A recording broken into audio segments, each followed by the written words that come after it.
Y otras comunas de la provincia. No sé si las pueden echar se ve bien atrás, Sí, pero en San Juan hay 18 solicitudes de derechos de agua no constructivos que ingresaron desde enero de 2011 hasta febrero del 2012. ¿Ya?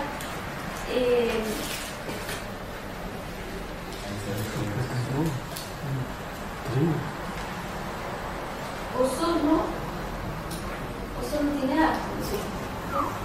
El Desagüe tiene varias solicitudes. Puerto Octay tiene harto lugar.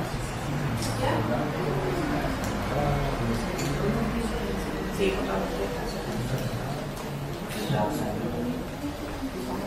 Currante, que al menos yo me ubico bien, Manquemaco, Río Hueluca, Chivato, San Carlos y Quebrada Honda.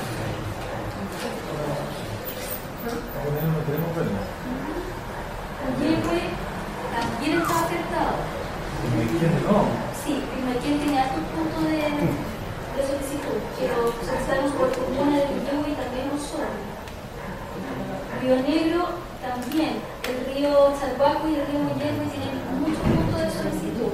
Pidieron tanto en la comuna de Río Negro como en la comuna de Osorno. También San Juan de la Costa.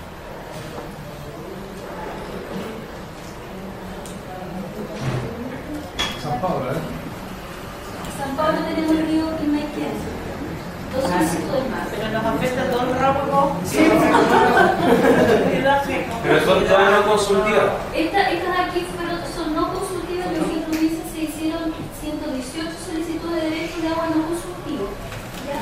De las 118, hoy día que están como todavía a tiempo de hacer alguna acción, ¿no es cierto? Son los cuatro, por lo tanto tenemos 114 problemas, ¿no es cierto?